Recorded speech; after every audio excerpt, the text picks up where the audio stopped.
Can you share how much money you spent per month? Have you ever fired people? The stress started coming out. And before you said that you knew exactly how much money you can make. For us, like, we never miss. Okay, we did.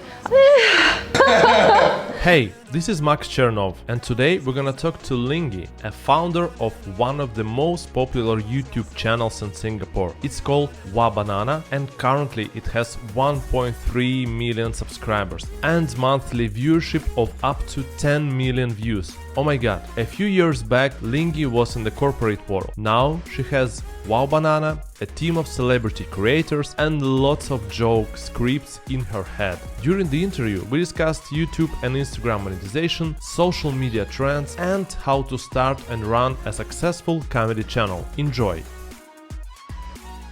Alright, Lingyi. Hello. Hello. So, this channel was started in 2012, right? Yeah. And how was it when you started? So we started WAH Banana in 2012.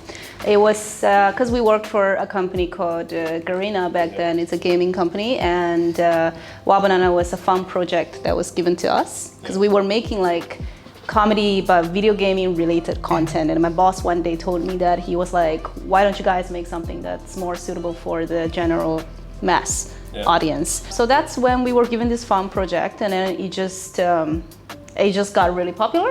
2012, we had maybe less than 100,000 subscribers. We grew the most in 2014, I would say. 2014, I think we got about 400,000 subscribers, if I'm not wrong. Yeah. I might be wrong, I could be wrong. But I remember the viewership was like 400 times compared to the first year that when we first started. When was it? Do you remember? What was the boost about? Yes, we had a change of cast members. So we had actually 3 main actors in the beginning, and then they left and started their own channel. And we changed a whole bunch of different actors in 2014, or end of 2013, and new batch were really good. Yeah, it worked out, yeah? Yeah, it worked out really well. Yeah, cool. Then you kind of bought out this channel in 2016? Yes, I did. Were you scared of this change? Because now it's your channel, you're gonna run it by your own, and you're responsible for growing it, budgeting, and stuff. Honestly, when I first bought it over, I was pretty confident. I was like, because I know how much money we can make, and when I first bought it over, it was the team had literally me and Jason, who's my partner, business partner. So I know if it's just 2 of us, because all the actors were like outsourced, right? So if it's just 2 of us, I know how much money we can make, and I was like, okay, that's pretty sweet. We're gonna make so much more money than what we were making back in our old jobs. And by the way, those were pretty decent jobs in the first place. But I was pretty confident. The stress started coming out when I started expanding my team. So now I have, I don't know, slightly more than 10 people sitting in the office, and those are full-timers. So whenever there are full-timers, means that every single month, regardless if I have job or not, I have to pay these people. So yeah, it's not so much about growing the channel, but of course it's related. Like if the channel doesn't grow, obviously I can't get more money, and then with more people sitting in the office, it's a constant struggle nowadays, especially last year and this year. All right, Lingyi, can you give us a small tour? Yes, what is I mean it can't be big anyway. So this is a wall, and we take most of our photos here because it's the most hype beast kind of corner, you know. So young photos. Yeah. Energetic stuff. And okay, you're actually in our studio, so we have 2 parts, office and studio, and these buildings are actually pretty old. And when we took over this place, we didn't have to do much renovation. The lights are here, and most of the stuff are here, and we got most of our stuff sponsored anyway. So yeah, it's not that bad. So this is the photo, backdrop stuff. There's a backdrop that separates this studio into 2. So sometimes when we want to film 2 things, which it rarely happens because of the sound, so I have no idea why we had a curtain here, so it was a poor design. This is a home set, so sometimes we transform that couch into a bed, and so it's a home scene, and this table is for last dinner Jesus stuff. And so basically you do like most of your shoots you do here? Yes, we build sets here as well. So this space is actually quite versatile. So different color of walls allows us to build different sets. Yeah. And we don't really like to travel for shoots, but sometimes we do for better production value. But most of the shots are here.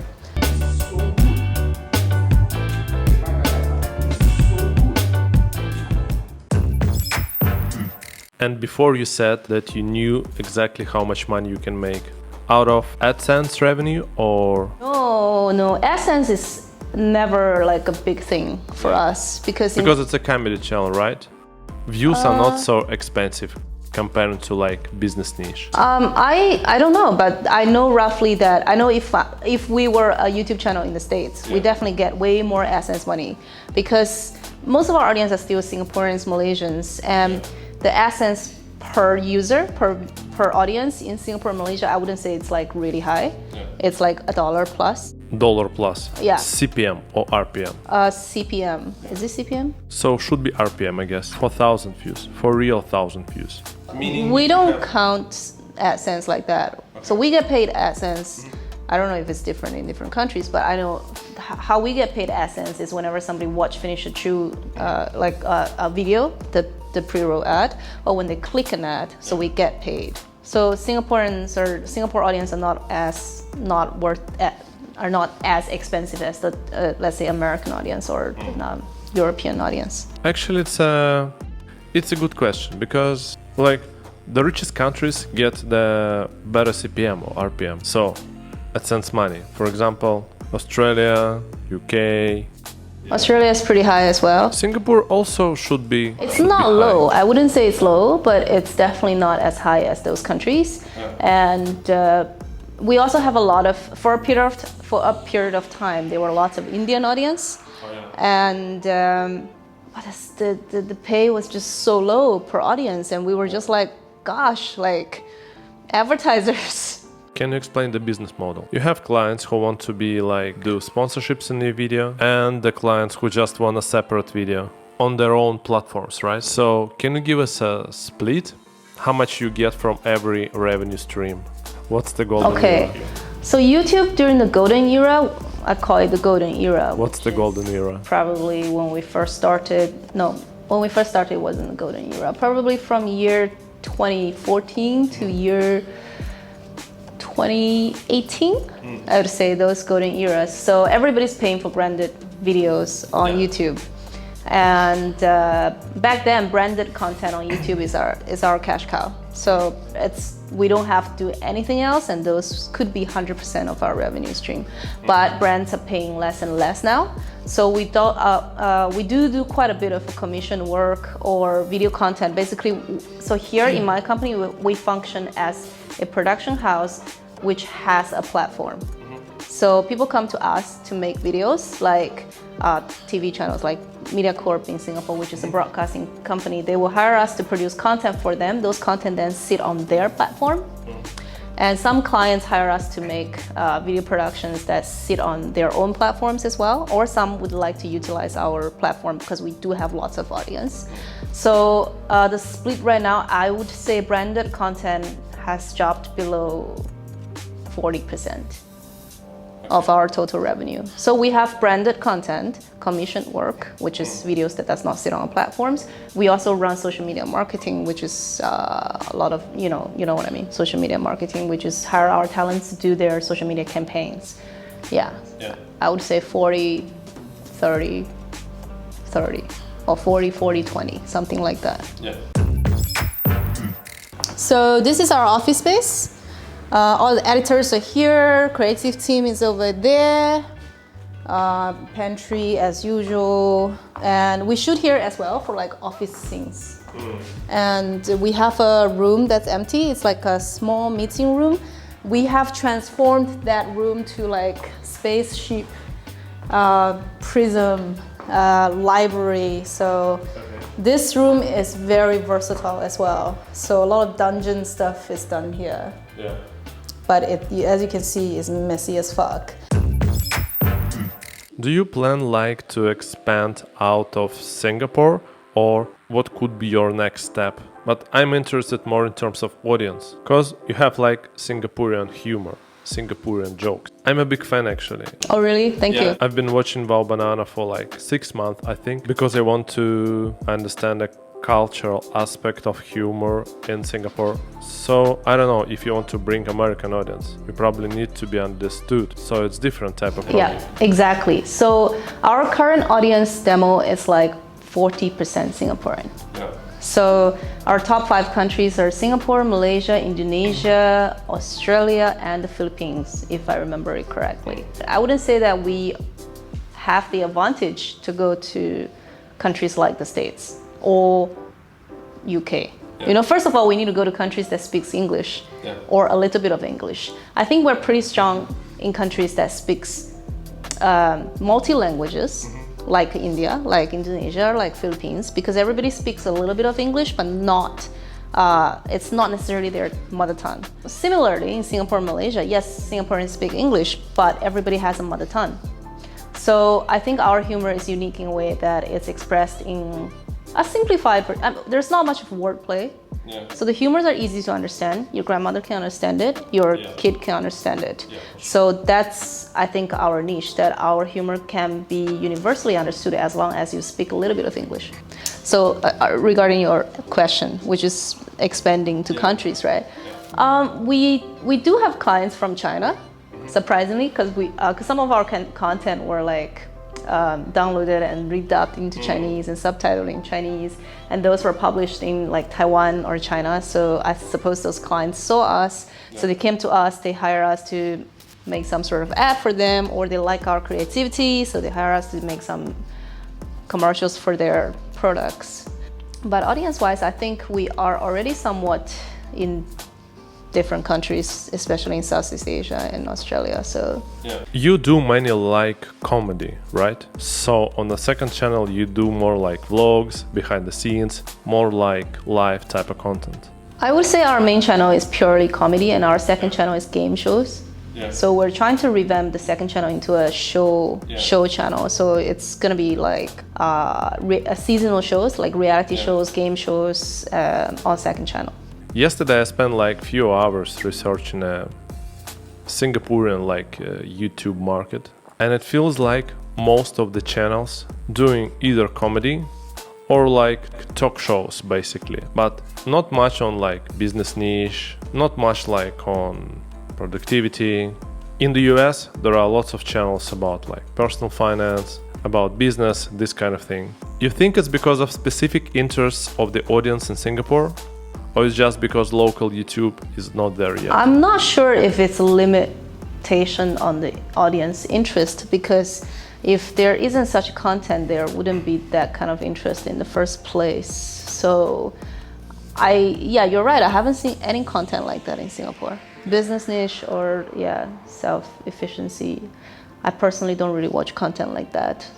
So kind of hard to relate and visualize how that kind of content looks like. Do you watch a lot of Yeah, there are like many guys like Graham Staff, and he talks about personal finance, investing, this kind of thing, real estate sometimes, credit cards, super popular niche in the States, this kind of thing, you know? It's mainly like one guy speaking like talking head, like an expert, like a professional, but also he would add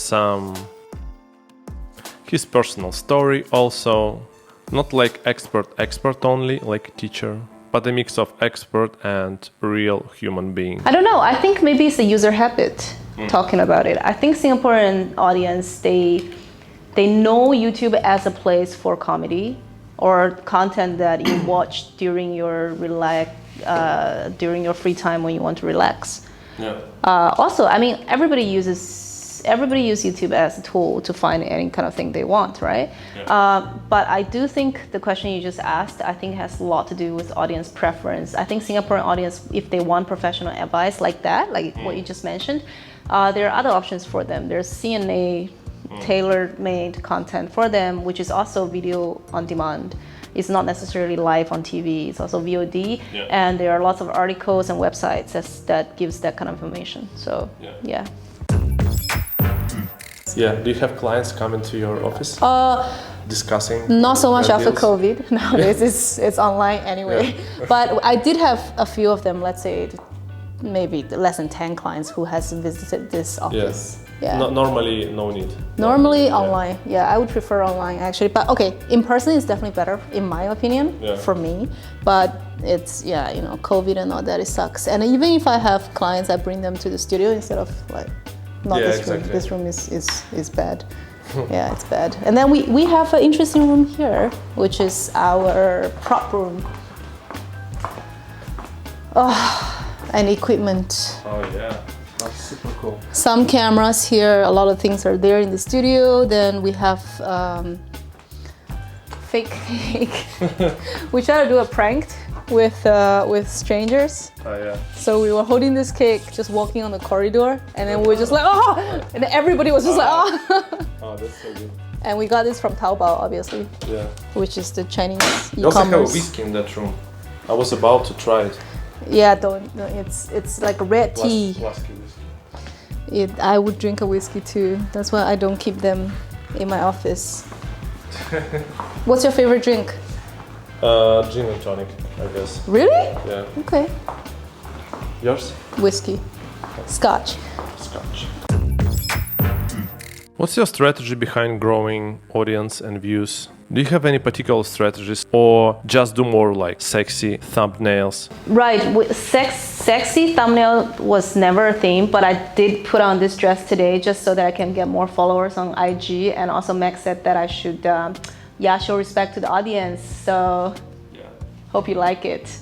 This is the sexiest thumbnail you're ever gonna get. I like it for sure. Thank you, spasibo. We never do thumbnails, stuff like that, but we do have, I mean, I've been doing this for 9 years. We've tried tons of different shit. Like, there's like slapstick humor, there's like, for a period of time, we will have more international kind of jokes because our audience are not so, to be honest, 60% of our audience are not Singaporean. So if we make super local kind of jokes, the 60% is gonna unsubscribe if we do it 5 times, you know, 5 videos in a row. So, trendy stuff. We talk about trendy, like whatever that's in trend, we go with it. I don't think there's any major strategy. It's because we write comedy. So our strategy is really to get our jokes good.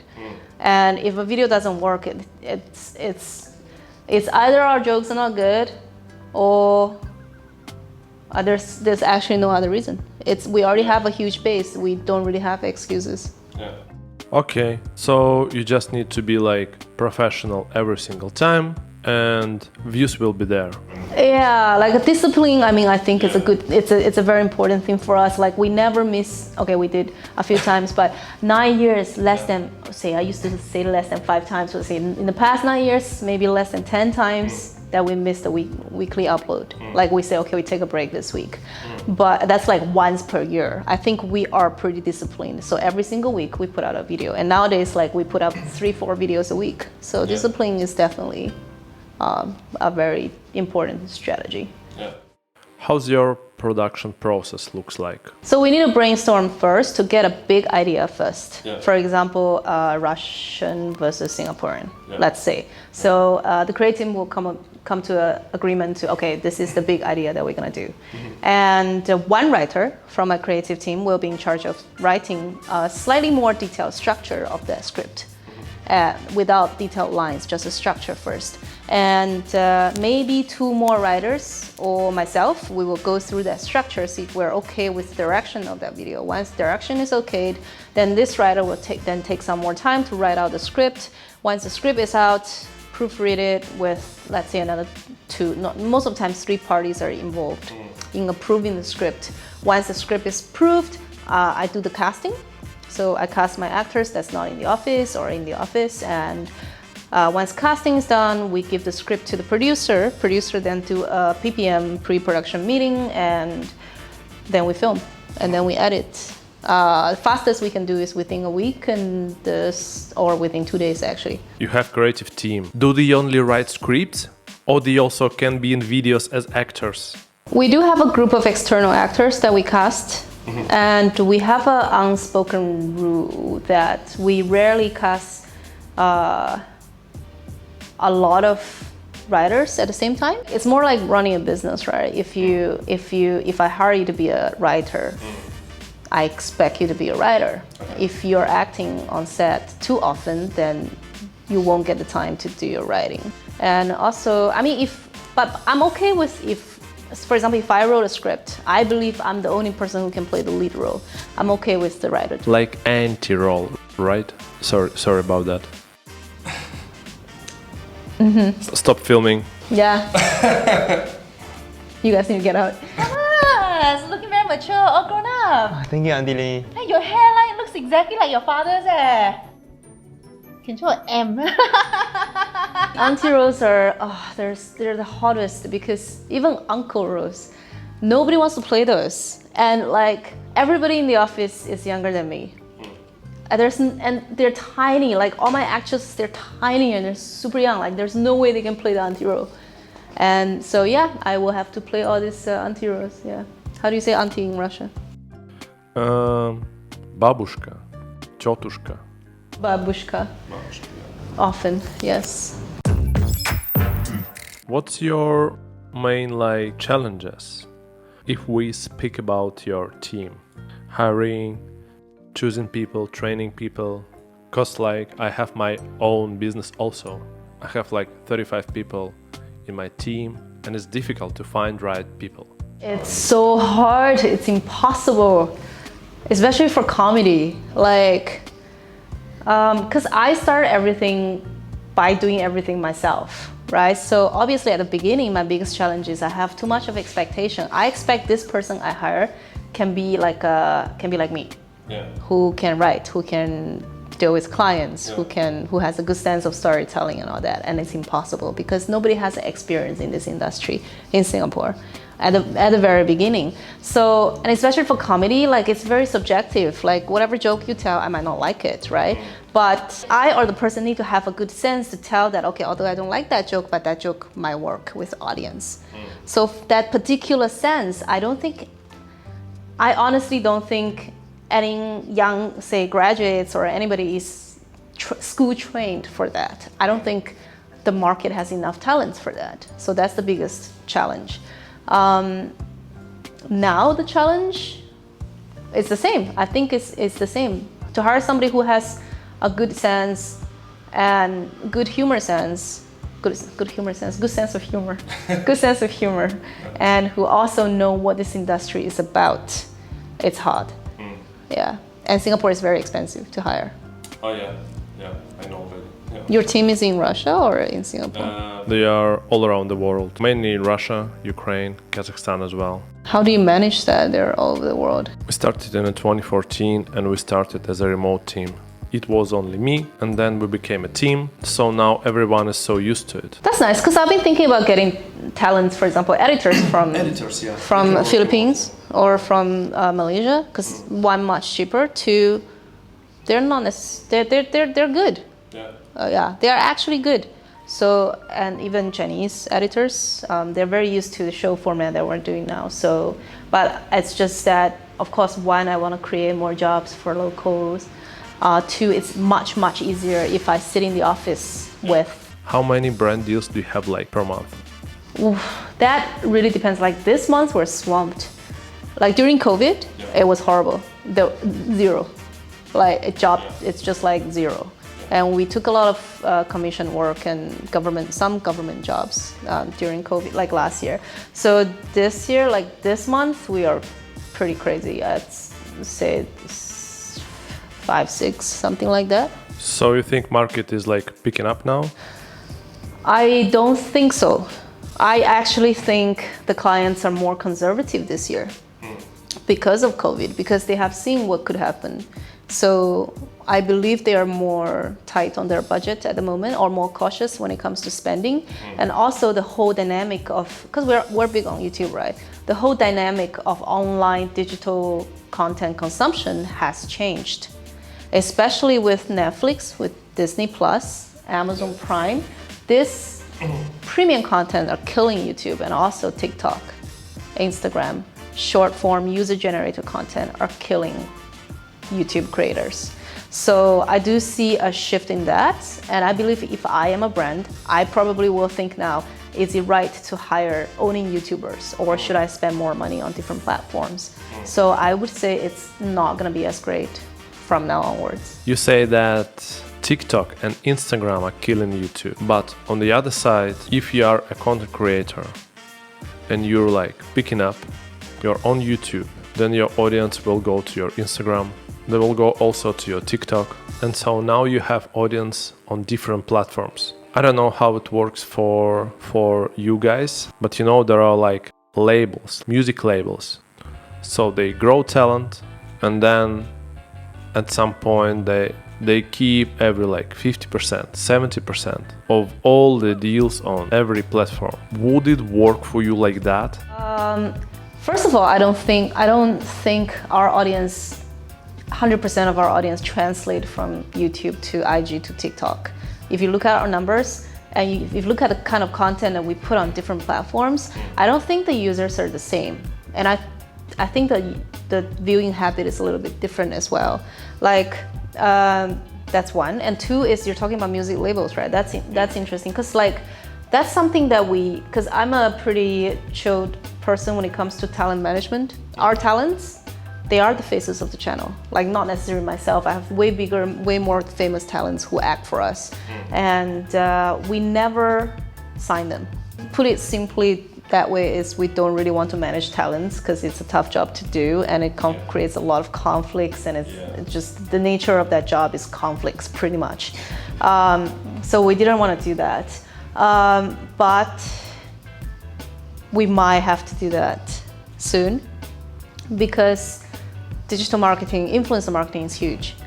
And it doesn't make sense for us, especially my channel, it's not about me at all. It's about a group of people.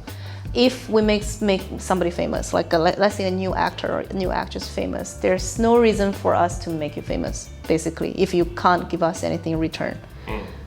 Simply put it that way, business-wise, yeah. Or you can, for example, you have a pool of clients for WAH Banana, and then you have cast different people working for you as actors. They all have their own social media. So for example, client approach you and you say like, we can give you this option, only WAH Banana, or we can give you WAH Banana plus WAH Banana Instagram, TikTok, and also these guys do some shoutouts on Instagram. Of course, stories. we do that. We already do that, but it's like, for example, if I'm a client, I probably shouldn't be saying this because I want clients to buy ads on all the channels and pay all the talents. But like, let me ask you, like, if somebody subscribed to WAH Banana, he most likely would have subscribed to Chernov. So it's a duplicated subscription. So as a client, I would only spend money on one. I was also like, at some point, I was a brand manager of Gucci back in Moscow. And we as a company had like a huge budget, marketing budget. And we paid like for reach, but also for a quantity of time. We show one ad. Okay. You know what I mean? It's the same like we do now, like Facebook advertising. We target one person up to 6, 7, 8 times. He can buy after seeing one ad 3 times. So it makes sense.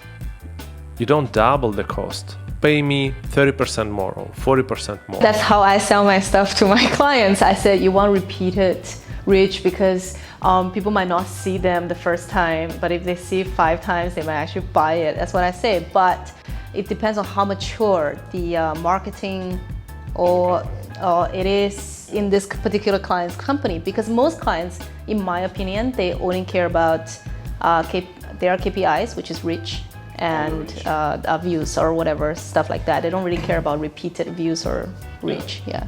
Okay. Forever. And that's it. That's our office. It's pretty small, eh? You make like a content plan on this? Yeah, so that's our upload schedule. On top is videos, and the small one is like smaller videos and stuff like that. Yeah. And we do a lot of this planning online as well. We have our online documents for all this tracking stuff, but that is just like a more like a master plan, like who's off, whose birthday, that kind of stuff. You can tell the difference. This is very organized, very organized production team. That is creative. Yeah. That is already pretty organized, Okay. I would say. Normally it's just like, it's a mess. Every day we have to wipe it. Yeah. Cool. Do you believe in Instagram as a platform? So you're gonna ask me, do you believe in God? Do you believe in love? Yes, 100%. Love equals Instagram. God, love Instagram. Do you believe that Instagram is the right way for companies to advertise themselves? Absolutely. It's big. It's huge. Singapore especially. IG is now, it's, I would say, way more popular than YouTube. Facebook is still relevant. But more in Malaysia, not so much in Singapore, because I feel there are less Singaporeans are using Facebook nowadays. But Facebook does have a very strong like targeting feature. Like it targets its audience very, very well. Much better than YouTube, I would say. YouTube guarantees you views, but Facebook guarantees you views and the reach of the target audience that you want. If we talk about your personal brand, do you care about it? Do you have any strategy to promote your own Instagram? You should, yeah? I should. I'm trying to find identity for myself. That is so sad to say. But I do think there is somewhat identity on my Instagram. What do you think? What do you think? When you look at my Instagram, what do you think? I think you are the best mix of like business person / creative person. Like oh wow, thank you. Person. And it's a nice mix. It's rare to find. Yeah. Thanks. So I was told by my followers or my friends. So my persona, online persona, what they see me as is not your typical influencer for sure. So not the like this or like that kind. And because I am a business owner, so to them my image and the image I'm actually trying to create is a mature business owner who's funny and who enjoys life and drinks quite a bit. Yeah, and dance. And exercise quite a bit, yeah. And dance quite a bit. Dance is one of the things I'm trying to push. Dance, music, comedy. Dance, music, comedy. Yeah. Do you have any like goal for your own Instagram? Actually, I don't, because I have a business to run. So I don't really focus on my Instagram that much, yeah. I do take quite a bit of clients' jobs on my Instagram, and I try to be as authentic as possible. That's pretty much my goal. Yeah. What's the way to grow in Instagram in Singapore? Shoutouts, paid advertising, in terms like followers. If you want to grow your audience in Instagram, if you don't have YouTube channel. Oh, you gotta, I honestly don't have any really good advice besides you really have to be good at something and get picked up by one of those mainstream, let's say, WAH Banana, S-Gag, 9-Gag. So if you've done something or even one post right and it got featured by a mega account, say 9-Gag, you definitely will get a lot of traffic over. And then after that, it's really a matter of consistency and discipline if you keep uploading those stuff, yeah. Do shoutouts work here? I like, if you do a shout out for me, like follow me. Yeah, if it's like... we can do that, If you pay me and I do a shout out on my Instagram story saying like, oh, it's Lingyi, she's so cool, she's a business owner, she's so funny. I don't think that's big. I don't think it's big. Yeah, but I haven't seen anybody done that. Yeah, no. But if you want to do that, we can do that, and I'll just see that how many more followers I can get from the shout out from you. You'll get a lot of Russians. That's fine. I don't know if you need them. Why not? Rich Russians as well. There are many rich Russians. Love it. Yeah. Hey, just a shout out for you. Please, my Russian followers, please follow Lingyi. She's the business lady and she's so funny. You should follow her. And beautiful. Yeah, and beautiful.